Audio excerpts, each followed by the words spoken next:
Everyone, kanta kayo ha. 3, 2, 1. Ayun, nag-loop.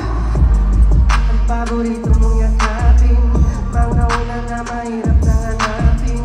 Sabi sa'kin ng mga kaibigan kong matay, kung dalaw kitang nahabulin, napangiti ako nito sa salamin. Kaya ko ba rin pagkawalan ka?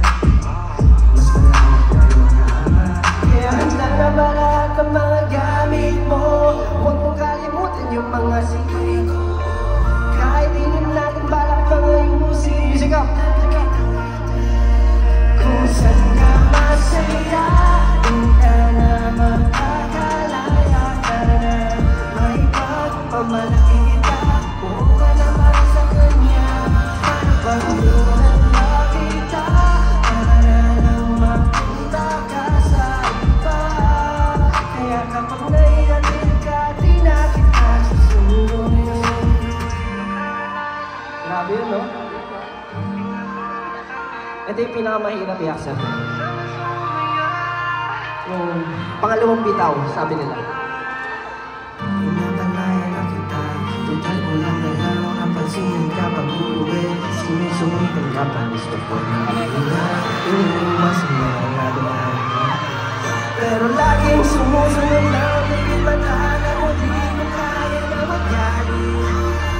Sa'yo umiikot aking mundo, paano mo ito nagawa?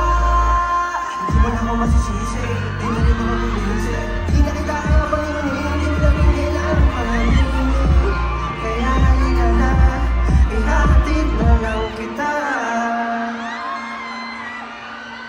Kung saan ka masaya, kung ka na magkakalaya ka na, may pagpamalaki kita, buka na para sa kanya. Pagpaginan na kita, para lang mapunta ka sa iba. Kaya kapag naihatid ka, di na kita susunod. Alam mo yung ganda yung feeling, di ba? Kasi ako naniniwala ako na kung mahal mo talaga yung tao, you would always forgive. Ihahatid ko siya kahit ano man yung mga nangyari sa mga past relationship mo. Ang importante, naging masaya ang isa't isa. Tama ba yun?